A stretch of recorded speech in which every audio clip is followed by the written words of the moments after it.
नमस्कार दोस्तों, स्वागत है आपका हमारे चैनल पॉलिटेक्निक क्लासेस में। फ्रेंड, जैसा कि आपको पता है ऑटोमोबाइल मेंटेनेंस रिपेयर के एमसीक्यू क्वेश्चंस चल रहे हैं, जिसमें हम लोगों ने लेक्चर नंबर 3 तक डिस्कस कर लिया था, जिसमें हम लोगों ने 3 चैप्टर को डिस्कस कर लिया था। तो आज जो हम डिस्कस करने वाले लेक्चर नंबर 4 है, और लेक्चर नंबर 4 में हम इलेक्ट्रिकल सिस्टम के जो रिपेयर और मेंटेनेंस है, चैप्टर नंबर 4 तो आप सभी लोगों को पता होगा, इलेक्ट्रिकल सिस्टम के रिपेयर एंड मेंटेनेंस के बारे में हम लोग आज डिस्कस करेंगे। तो जिन लोगों ने चैनल सब्सक्राइब नहीं किया, चैनल को सब्सक्राइब कर ले, बेल आइकन को प्रेस कर ले, जिससे नोटिफिकेशन वीडियोस आपको मिलते रहेंगे फ्रेंड्स। और बाकी आपको पता है बेटा, हमारे जो चैनल पे सीएनसी, एमएमआई, ठीक है बेटा, बाकी टूल इंजीनियरिंग जो कि प्रोडक्शन ब्रांच में चलता है, इंडस्ट्रियल इंजीनियरिंग, इन सब की एमसीक्यूज आपको अवेलेबल है। आप जाकर वीडियो देख सकते हैं और अपनी प्रिपरेशन अच्छे से कर सकते हैं।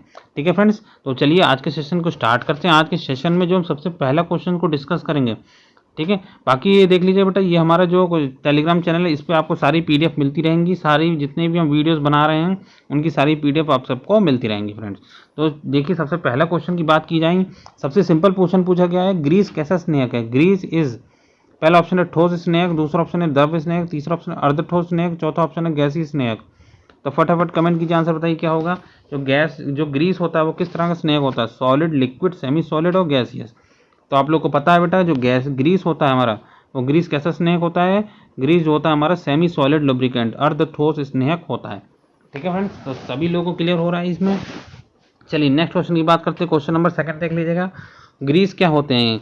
What is grease. नमी के अवशोषक होते हैं, नमी के उच्च प्रतिरोधी होते हैं, पानी में घुलनशील होते हैं, आसानी से बह सकते हैं। तो चारों ऑप्शन आप देख लीजिएगा। Grease is absorbent of moisture, highly resistance to moisture, soluble in water, can flow easily. तो जल्दी से बेटा कमेंट कीजिए, आंसर बताइए क्या होगा सभी लोग। ग्रीस कैसे होते हैं। ग्रीस की बात की जाए तो ग्रीस होते हैं हाईली रेजिस्टेंस टू मॉइस्चर, नमी के उच्च प्रतिरोधी होते हैं। ठीक है बेटा, पानी में घुलनशील होते हैं, ये बेटा गलत है। नमी का अवशोषक आसानी से बह सकती है, ये सारे ऑप्शन गलत है। तो ऑप्शन कौन सा सही है हमारा, सेकंड का बी ऑप्शन सही है।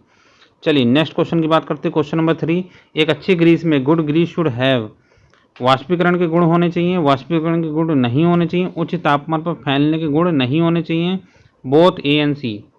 तो फटाफट कमेंट कीजिए क्या प्रॉपर्टी होगी। The property of volatility, not the property of volatility, should have the property of dispersion at high temperature.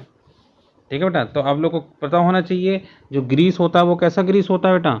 क्या होंगे इसका ऑप्शन। इसके ऑप्शन की बात की जाए तो कैसा ऑप्शन होगा बेटा, बोथ ए एंड सी। तो ध्यान रखिएगा बेटा, वाष्पीकरण के गुण होने चाहिए और should not have the property of dispersion at high temperature. तो दोनों ऑप्शन हमारे क्या हैं, सही है। ए भी सही है, सी भी सही है। तो ऑप्शन हमारा कौन सा सही है, both A and C.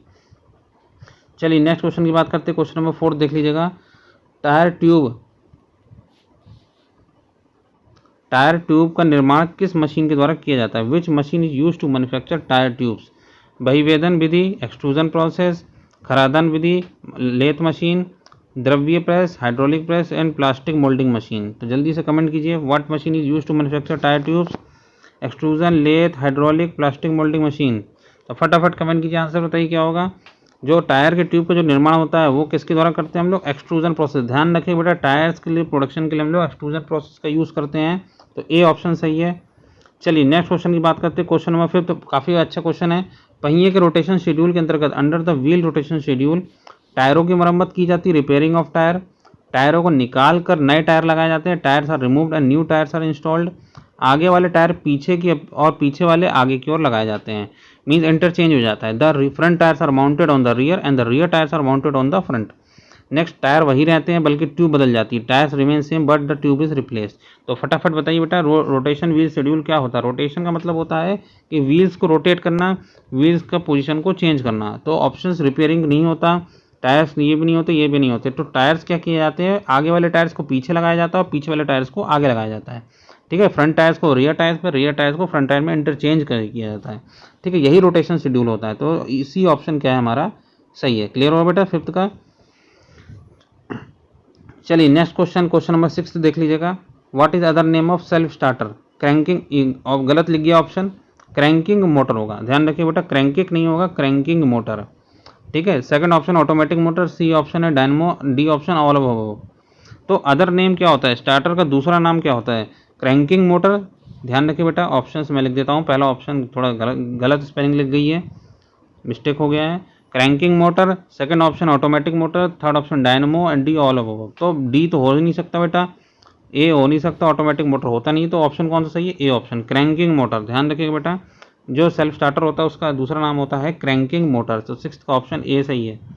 Next question की बात की ली जाए, विद्युत ऊर्जा को यांत्रिक ऊर्जा में बदलता है which converts electrical energy to mechanical. काफ़ी बेसिक क्वेश्चन पूछा गया, ये तो पता होना चाहिए। Dynamo, automatic motor, self starter, generator. तो आप लोगों को पता होना चाहिए जो electric energy to mechanical energy convert करती है वो कौन सी डिवाइस होती है। डायनमो होती नहीं है, ऑटोमेटिक मोटर होती नहीं है, जनरेटर होता नहीं, तो सेल्फ स्टार्टर ही हमारा ऐसा डिवाइस होता है जो इलेक्ट्रिकल एनर्जी को मैकेनिकल एनर्जी में कन्वर्ट करता है। तो 7th का ऑप्शन सी सही है। चलिए नेक्स्ट क्वेश्चन देख लीजिए, सेल्फ स्टार्टर के धीरे धीरे चलने का क्या कारण होता है। The reason for slow running of self starter is battery का खराब होना, बैटरी के टर्मिनलों का गंदा हो जाना, सोलेनाइड के पार्ट का जल जाना, या उपरोक्त सभी means all of the above.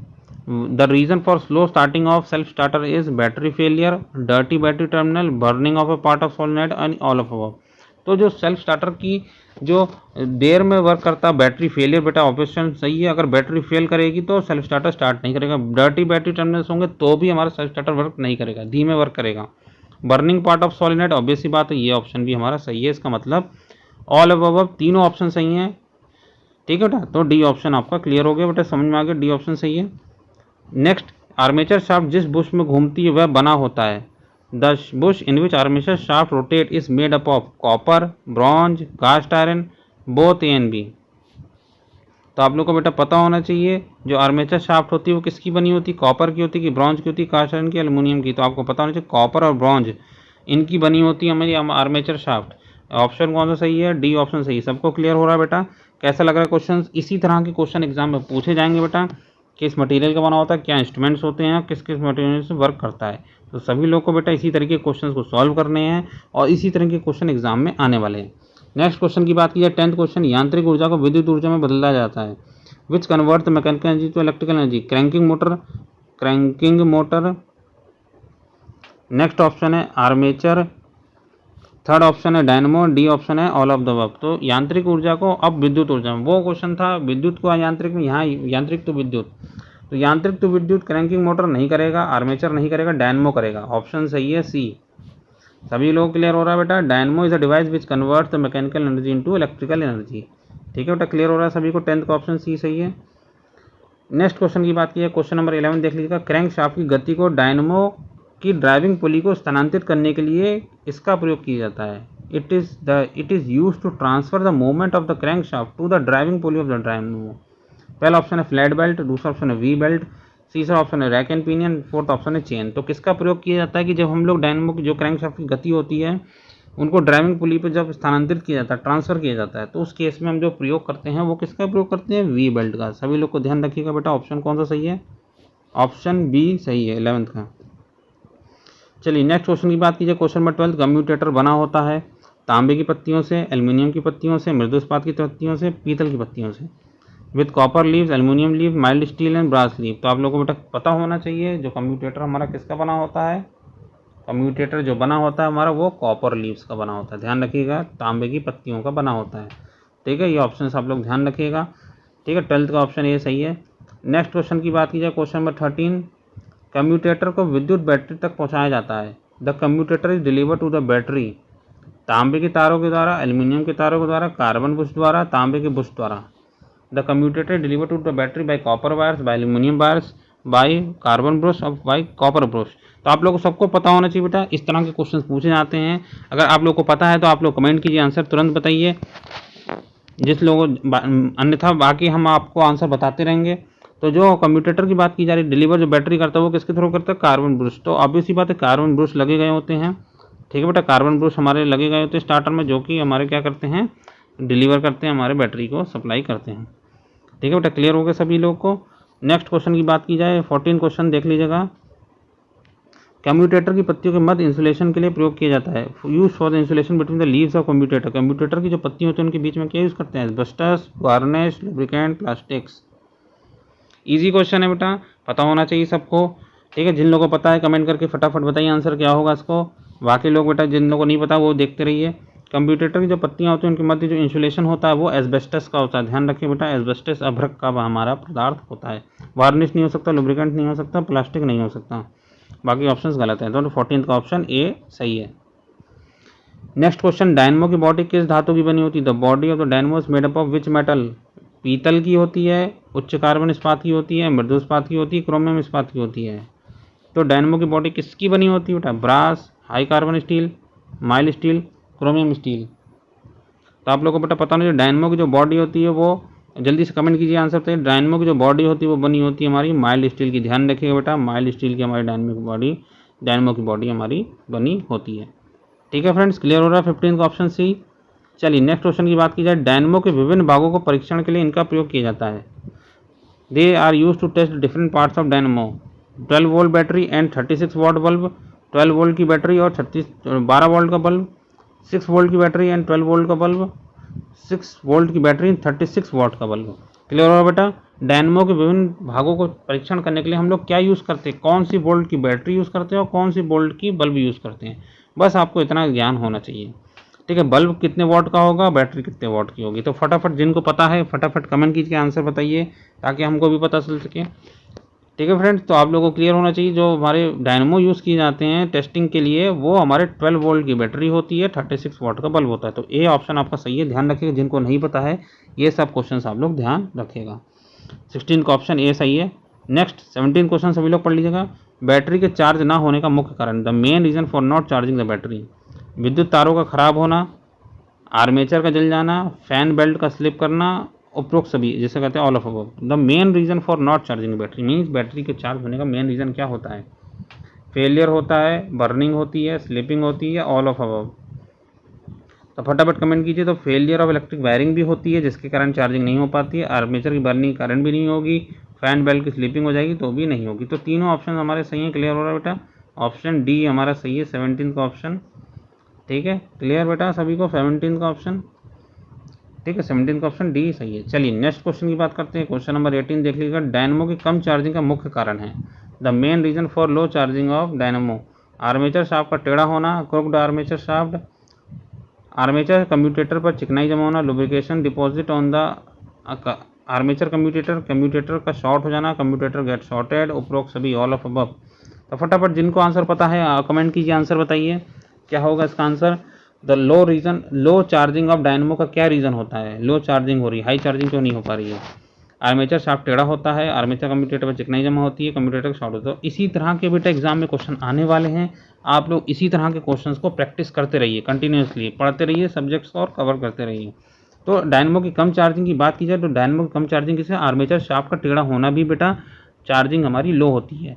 ठीक है, आर्मेचर पर चिकनाई जमा हो जाती है, ये भी हमारा रीज़न होता है जिसके कारण हमारा लो चार्जिंग होती। कम्यूटेटर शॉर्ट हो जाएगा तो ऑब्वियसली बात है चार्जिंग हमारी डिक्रीज हो जाएगी। तो तीनों ऑप्शन हमारे सही हैं, इसका मतलब ऑप्शन डी हमारा, all of the above option हमारा सही है। क्लियर होगा बेटा सभी को? ठीक है, ये क्वेश्चंस डायनेमो का आप रिलेटेड क्वेश्चंस को पढ़ लीजिएगा। चलिए नेक्स्ट क्वेश्चन की बात करते हैं। क्वेश्चन नंबर 19 देख लीजिएगा। विद्युत हॉर्न में इस डायफ्राम का प्रयोग किया जाता है, this diaphragm is use in electrical horn. तो इलेक्ट्रिकल हॉर्न से भी रिलेटेड क्वेश्चंस पूछे जाएंगे, copper, mild steel, aluminium, stainless steel. तो फटाफट कमेंट कीजिए जिनको पता है। विद्युत हॉर्न के बारे में भी आप लोग पढ़ लीजिएगा, हॉर्न की वर्किंग कैसे होती है, कौन कैसे मटेरियल के बने होते हैं और मेथड क्या प्रोसीजर्स होते हैं। The diaphragm is use in electrical form, किस टाइप का होता है? कॉपर का डायफ्राम होता है, माइल्ड स्टील का डायफ्राम, एल्यूमिनियम का डायफ्राम, स्टेनलेस स्टील का डायफ्राम। तो आप लोग को बता दें बेटा, जो डायफ्राम जो बना होता है, डायफ्राम किसका बना होता है? हमारा माइल्ड स्टील का बना होता है। ध्यान रखिएगा बेटा सभी लोग, मृदु इस्पात का हमारा क्या होता है, डायफ्राम बना होता है। ठीक है बेटा, क्लियर हो गया सभी लोग को? ठीक है, ऑप्शन बी सही है। चलिए नेक्स्ट क्वेश्चन की बात करते हैं। क्वेश्चन नंबर 20 देख लीजिएगा। निम्न में से कौन सा विद्युत प्रकार का हॉर्न है? Which one is electric type horn? कंपन प्रकार का हॉर्न जिसे कहते हैं vibration type horn, wind tone horn, both and B, none of these. तो फटाफट कमेंट कीजिए, जिसको पता है आंसर बताइए बेटा, निम्न में से किस प्रकार का विद्युत हॉर्न होता है। तो विद्युत हॉर्न की बात की जाए तो कंपन प्रकार का भी हॉर्न होता है, विंड टोन का भी हॉर्न होता है। तो both A and B option सही है आपके। ठीक है बेटा, बाकी सारे ऑप्शंस गलत हैं। ठीक है, ये भी होता ही है बेटा, क्योंकि कंपन प्रकार का हॉर्न भी होता है, विंड टोन का भी हॉर्न होता है, लेकिन ये दोनों प्रकार के हॉर्न होते हैं। तो इसे हम लोग कहते हैं बोथ एंड बी, इसलिए सी सही है ऑप्शन। 20 का ऑप्शन सी सही। चलिए नेक्स्ट क्वेश्चन 21 बात की जाए। हॉर्न रिले का प्रयोग किया जाता है। The use of horn relay is, horn और बैटरी के मध्य उच्च धारा को बढ़ाने हेतु, वोल्टेज ड्रॉप को कम करने हेतु, हॉर्न और बैटरी के मध्य निम्न धारा का मान करने हेतु, या बोथ ए एंड बी। तो फटाफट कमेंट कीजिए बेटा। हॉर्न रिले का प्रयोग हम लोग क्यों करते हैं कि to increase the high current between the horn and battery, to reduce the voltage drop, to calculate the low current between the horn and battery. यह बोथ ऑप्शन सही हैं। तो जब भी हॉर्न रिले का प्रयोग किया जाता है to increase the high current between horn and battery, ये ऑप्शन सही है।